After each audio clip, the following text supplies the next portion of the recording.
Dari sini saja kita sudah berarti kita tidak mau ada pemilu pilihan presiden melalui coblos-coblosan.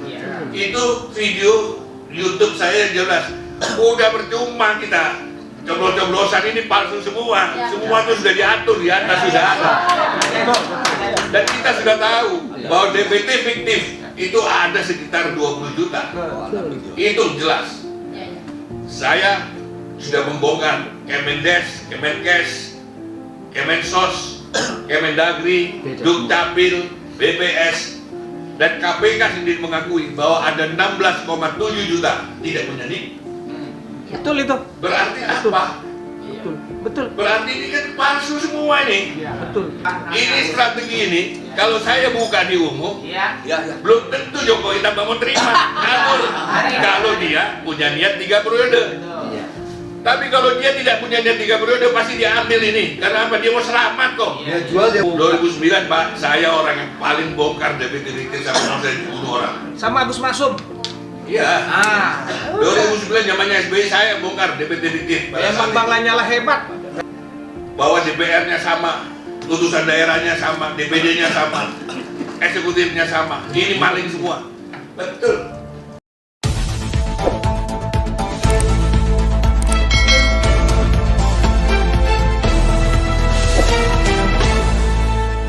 Racikan berita. Sampai tuntas. Apakah Pak Jokowi itu nanti berbesar jiwa? Kita ini sepakat dengan 2024 pemilu dengan menggunakan ala liberal atau tidak? Itu dulu saya minta jawaban. Tidak. Oke, terima kasih. Kalau tidak, berarti kan tidak ada pemilu 2024. Iya dong. Alasannya Yang sekarang mereka mempersiapkan kok. Mereka mempersiapkan pemilu 2024. KPU sudah ada, anggarannya ada, peserta pemilunya juga ada. Nah, kita masih menginginkan pemilu 2024 atau tidak? Kita jawab dulu. Kita tidak menginginkan, tetapi kan persoalannya yang berlaku hari ini itu. Nah, berarti kita menyetujui dengan ala liberal. Kita ini kalau mau konsisten, harus konsisten. Mungkin bukan begitu. Dekret mendahului pemilu. Sebentar Pak, saya nggak bicara dekret dulu. Kita kencengi dulu ini. Ya, silakan. Kita punya niat kembalikan Undang-Undang Dasar 45 sesuai dengan naskah asli itu yang dimaksud 18 Agustus 1945. Oke. Di situ jelas perbedaannya ya. Saya jelaskan dulu. Di Undang-Undang Dasar 45 berbeda sekali dengan Undang-Undang Dasar 2002. Yang di 45 menjabarkan ideologi Pancasila. Di 2002 menjabarkan ideologi liberalisme dan individualisme. Ya, berarti kalau kita ikut pemilu 2024, berarti kita menjabarkan liberalisme dan individualisme. Kita sepakat dulu ini. Kita tolak atau tidak? Sebentar, ini boleh interupsi kita? Mana ini? Di sini, Pak. Pak. Nah, Di sini. Iya. Pertanyaan abang ini kan sepertinya menjebak begitu ya. Oh, saya tidak menjebak. Ya, entar dulu masalahnya dulu. Kita tetap menginginkan pemilu tahun 2024 terjadi, tetapi pemilu yang dimaksud adalah mungkin tidak menggunakan pemilu yang liberal ini. Betul. Tapi kalau Kan ada nyatanya, mekanisme, Pak. Kan ada mekanisme sebelumnya itu kan. sekarang ini mekanisme sudah berjalan. Tahapan sudah berjalan.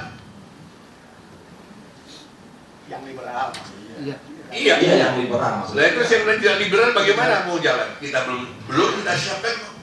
Bang, yang namanya revolusi itu tentu saja tidak ada. Kita mengikuti konstitusi yang sudah ada. Di mana-mana yang revolusi itu pasti tentu di luar Pak, saya konstitusi yang ada. jangan diajarin revolusi. Mohon maaf, saya jangan diajarin revolusi. Saya pejabat negara, saya ketua lembaga tinggi negara, tidak boleh. Nggak boleh. Saya bicara seperti itu. Nggak boleh. Kalau bapak-bapak, ibu-ibu mau lakukan revolusi, Itu silahkan. urusan rakyat. Silahkan, itu urusannya rakyat. Itu yang namanya ekstra konstitusi. Ya. Saya tidak punya hak untuk mendorong-dorong bapak untuk revolusi, dan saya tidak punya hak untuk mencegah bapak untuk revolusi. Saya kembalikan kepada bapak ibu saudara. Tapi saya sebagai pejabat negara meluruskan dulu. Ya. Saya tanya dulu. Lanjut Bang. Kan kita ini mau terima aspirasi, nggak sembarangan terima Oh, iya. aspirasi.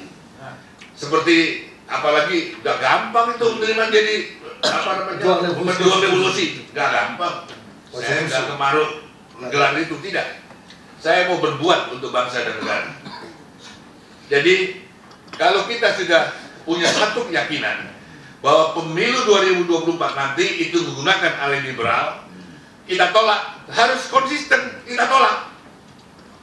Jangan terus kita punya yang mau tolak, yang mau enggak, itu namanya Atau itu Bang Fahri itu dulu ambigu kan, itu, ya, ambigu. kiri kanan oke, itu nggak boleh ada. Iya, kita menolak itu tentu saja kan harus punya dasar, punya alasan. Justru itu Pak, dasarnya itu, dasarnya apa? Dasarnya itu adalah kita kembali kepada Undang-Undang Dasar 45 sesuai dengan naskah asli. Nah, itu setuju. Nah, ini setuju. Nah ya itu, karena apa? Itu menjabarkan ideologi Pancasila. Ini supaya saya jelaskan kepada Bapak Ibu, supaya kita kalau berbicara sama orang, jangan sepotong-sepotong. Nanti kalau sepotong-sepotong Bapak dibully orang, dianggap oh ini buat makar, mengganjal. Tidak, kita tidak buat makar. Kita ini mempertahankan ideologi Pancasila. Kita menolak ala liberal individualisme. Ini harus kita pegang teguh dulu. Kalau ini sudah kita pegang teguh, baru muncul pejuang-pejuang. Itu nggak usah disuruh, itu revolusi jalan sendiri menurut Allah. Nanti kalau digerakkan sama Allah ya dia jalan. Nggak usah direkayasa. Itu yang pertama. Kedua, kedaulatan kalau di Undang-Undang 45, kedaulatan rakyat berada di rakyat, MPR sebagai lembaga tertinggi negara.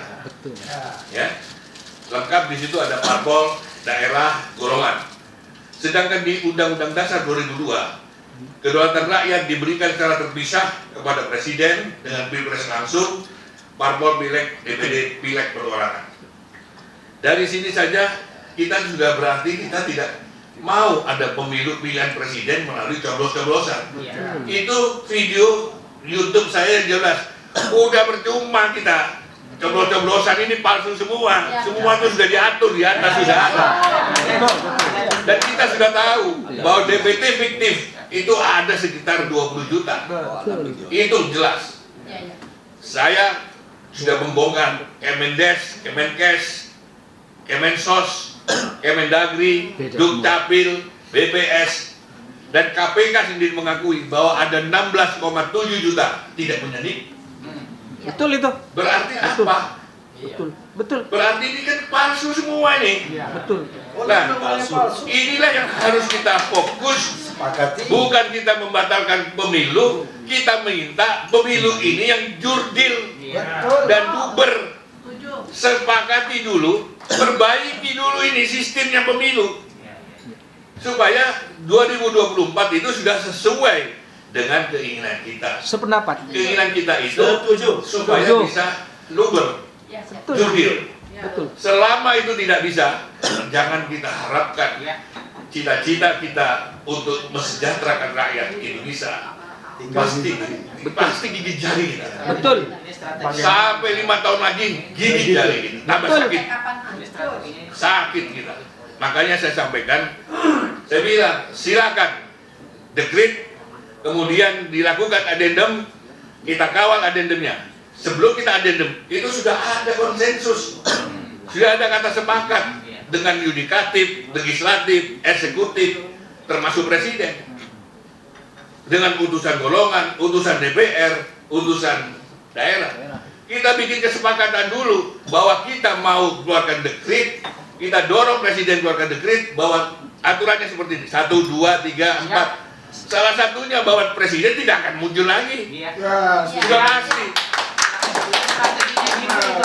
Ini strategi ini, kalau saya buka di umum, belum tentu Jokowi tak mau terima. Kalau dia punya niat 3 periode. Tapi kalau dia tidak punya niat 3 periode, pasti dia ambil ini. Karena apa? Dia mau selamat kok. Dia jual, dia beli kan. Dia mau selamat. Ya, Makanya saya dari awal katakan, hilangkan dulu ini rasa dendam kita kepada Jokowi. Supaya apa? Kita bisa menerima dengan jernih. Sependapat. Betul itu. Nah itu, ya. Ini cerah nih kalau Luber dan Jurdil ini yang menjawab pertanyaan. 2018 saya dengan kawan-kawan waktu itu kami grup Prabowo itu bertemu dengan KPU, ketua KPU mempertanyakan masalah data fiktif yang hampir 17 juta itu nggak ada. Iya, malah pakai 2009 Pak, saya orang yang paling bongkar DPT fiktif sampai saya dibunuh orang. sama Agus Masum. Iya. 2009 zamannya SBY saya bongkar DPT fiktif. Emang Bang Lanyala hebat. Nah, itu aja deh. Nah, Lanjut. Sembelih aja tuh KPU. bedanya 2002. nanti kita sembelih. Pemilihan presiden hanya dipilih oleh partai politik. Ini sudah tidak ada keterwakilan dari kita sebagai civil society, tidak ada keterwakilan kita sebagai utusan golongan, apalagi utusan daerah. Masa perjalanan bangsa ini hanya diarahkan, ditentukan oleh partai politik? Ini adanya hanya di Undang-Undang 2002. Ini yang harus kita lawan. Karena apa? Kalau selama tidak kita lawan dengan mengembalikan Undang-Undang Dasar 45 18 Agustus, ini akan tetap berjalan sesuai dengan 2002. Dan kita yang akan dikorbankan. Dikecewakan lagi. Kemudian yang tadi yang disampaikan sama Bapak ini, ahli ekonomi, itu semua hilir Pak, kerjaan hilir. Betul. Yang dari BUMN itu semua kerjaan hilir Pak. Ini yang kita perbaiki adalah hulunya. Undang-undang Dasar 45 ini yang kita perbaiki. Kalau ini sudah kembali, semua akan kembali otomatis. Dan kita akan menikmati dan kita akan kawal terus ini. Yang dicurigai sama Bapak ini, ahli ekonomi, bahwa DPR-nya sama, utusan daerahnya sama, DPD-nya sama, eksekutifnya sama. Ini maling semua. Betul. Tapi ingat, begitu kembali pada Undang-Undang Dasar 45, di situ muncul utusan golongan. Jadi DPR yang semena-mena selama ini tidak bisa. Karena apa? Equal. Dia punya anggota 575 sekarang. Yang sini juga ada 136 DPD, ada TNI Polri-nya 100, ada utusan golongan. 330 Buruh, ulama, nelayan. Jadi disinilah orang-orang ini yang bermusyawarah mufakat mencari pemimpin bersama-sama. Dia membangun, dia membuat GBHN bersama-sama. Semuanya terwakili. Tidak ada yang sendiri-sendiri. Kalau sekarang 2002 DPR sama pemerintah saja bikin undang-undang, kita yang DPD cuma gigit jari. Tidak ada melalui kita, cuma dilewatin gitu aja. Waduh, nggak benar. Sampai detik ini. Ini 2002. Undang-undangnya Itu pakai undang-undang 2002. Makanya kenapa saya ngotot terus? Karena saya merasakan, loh, kita ini dipilih sama rakyat, kita menerima aspirasi dari rakyat, tapi kita tidak bisa ngapa-ngapain. Aduh, capek deh. Tidak bisa mengeksekusi. Coba bayangkan, sama-sama dipilih rakyat. Saya terima aspirasi dari Bapak Ibu, saya terima. Ini saya harus serahkan kepada DPR, saya harus serahkan pada Presiden. Itu pun kalau diladeni. Yang sampai terjadi saat ini nggak ada yang diladeni. Coba. Terus bagaimana? Yang tadi Pak Ustadz minta saya pimpin, bagaimana saya bisa pimpin? Kita ini nggak ada kekuatannya sama sekali kok. Didengar juga enggak? Didengerin juga enggak, bagaimana? Capek deh. Yang bisa dorong itu adalah rakyat, karena rakyat yang mempunyai kedaulatan. Rakyat. Saya ini hanya membuka, memantik saja supaya rakyat itu mau bergerak. Tapi yang nyatanya sampai detik ini nggak ada. Ngomongnya revolusi, ngomongnya begini gampang, saya ketawa aja. Lah, saya sudah selesai. Betul. Saya sudah tahu siapa yang datang, yang buntutnya apa? Minta duit sama saya, minta mau kasih keluar gerakan ini, minta duit.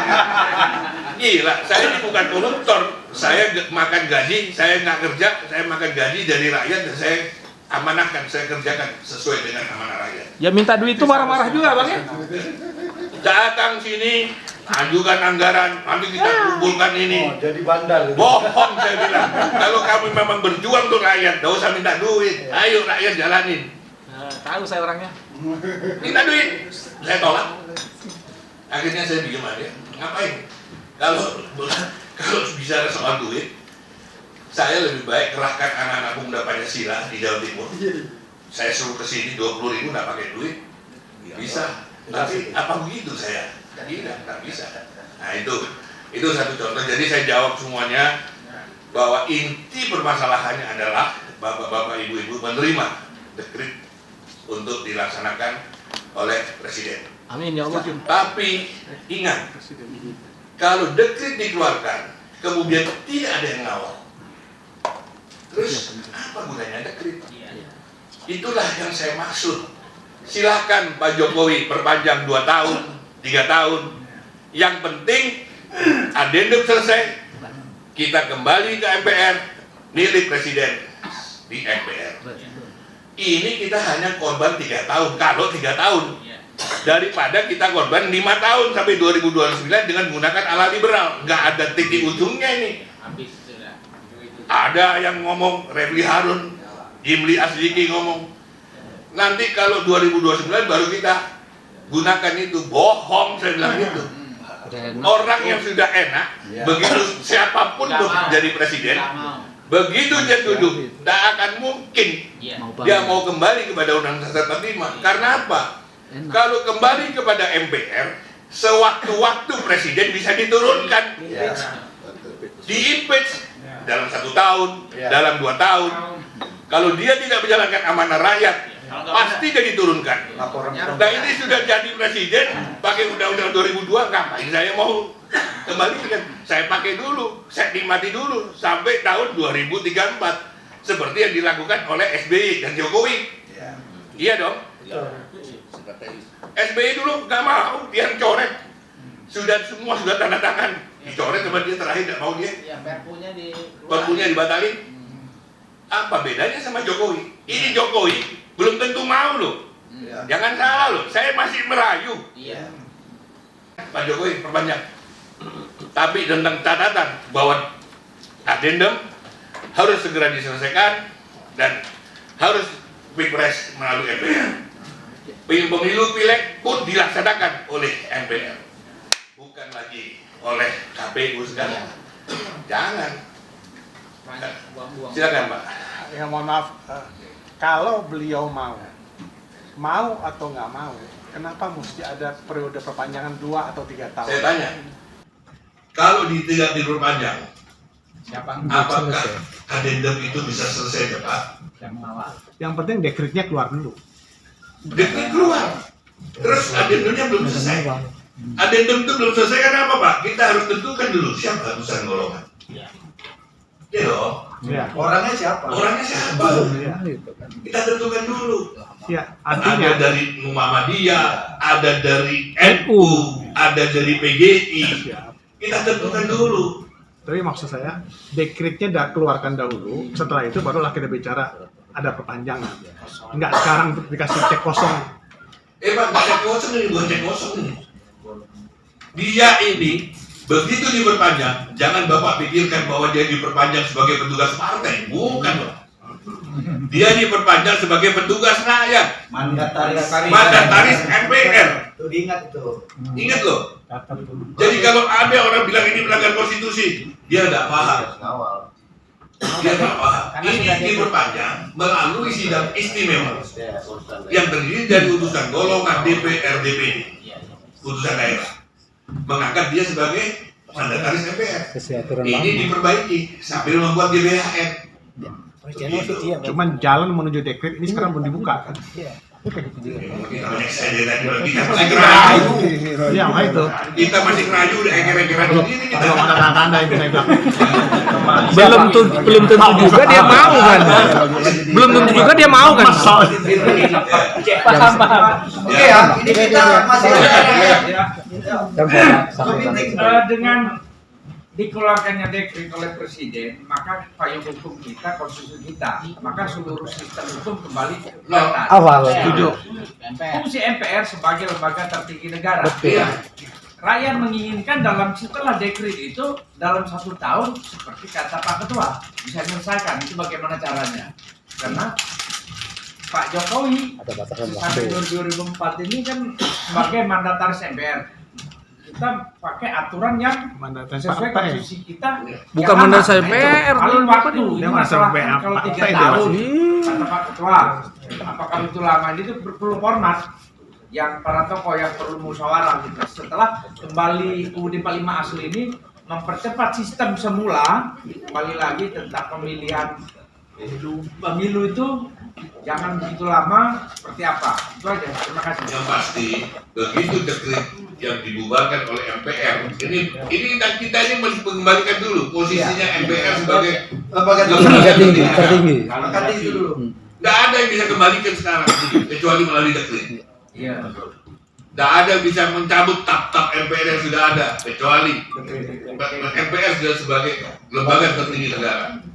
Nah kalau lembaga tertinggi negara sudah maju, sudah naik dia, sudah didekret dia naik, otomatis dia akan minta bubarkan dulu nih pemilu 2024 dipending, selesaikan dulu nih masalah. Kembali dulu. Kembali. Ya, jadi ini kalau saya ungkap, ini nanti Jokowi belum tentu mau. Tapi kalau saya nggak ungkap, Bapak Ibu curiga. Kalau kita bisa perpanjang 2 tahun 3 tahun, misalnya kita bisa memperpendek 2-3 bulan. Itu yang mau Pak. Tapi selesaikan dulu. Iya. Adendum ini selesaikan dulu. Istilahnya Kalau nggak selesai bagaimana? Karena dia harus dikawal sama Ini mau asli apa mau palsu nih? Mau instan itu tapi palsu. Gitu Bapak Ibu. Jadi saya berpikir kalau ke depan, nah kalau mau, baru saya terima. Intinya sekarang ini Jokowi itu adalah mandataris partai. Dia yang selesaikan sebagai mandataris partai. Bukan mandataris partai Pak. Sekarang ini. Oh sekarang. Enggak, sekarang, Pak. Sekarang ini Sekarang. ya. Makanya dia yang selesaikan. Petugas partai itu. Makanya dibutuhkan waktu 2 tahun. Oh nggak bisa Pak. Kalau sudah kembali, dia kembali dekret, sudah nggak ada partai Pak. Itu sudah mandataris MPR. jadi Bukan ini partai, sudah putusan golongan semua. Enggak, maksudnya memberikan alasan kenapa mesti tunda perpanjangan sampai 2 tahun karena Dan ada urusan itu Pak, sama partai nggak ada. Kaitannya itu karena menjaga adendum. iya. Karena di dalam adendum itu yang akan kita perbaiki salah satunya partai. Jadi kalau saya menilai ini Ketua DPD ini menggunakan strategi tingkat tinggi nih. Iyalah. Ya. Ini Rasulullah itu, sulit dipahami nih kalau Rasulullah membuat perjanjian Hudaybiyah. Dia mengalah satu langkah. Iya, Tapi akibatnya kita semua bisa berhaji habis Islam rahmatan lil alamin. Kalau Rasulullah saat itu keras, nggak akan haji kita semua sekarang. Silakan. Apakah dekret presiden itu kalau disetujui dan bisa dilaksanakan, orang-orangnya tetap sama? Belum tentu, Mak. Ganti orang Diperpanjang, sebentar, DPR-nya sama. Orangnya tetap sama. Sama. MPR-nya tetap bamsud. Oh itu kan yang dipilih. Nanti ada Kan tambah kocok golongan. ulang. Sudah ada Kocok ulang. golongan. Iya, tambah kocok Masuk ulang. TNI. Ada golongan lagi, urusan golongan. dari mama juga ada nanti. Ada. Pasti MPR dipilih. Wati Iman kena 1 kursi. Pelajar. Ada pelajar mahasiswa, ada pemuda. Masuk akal. Jadi DPR-nya itu dipilih nanti di sana. Gitu. Silakan.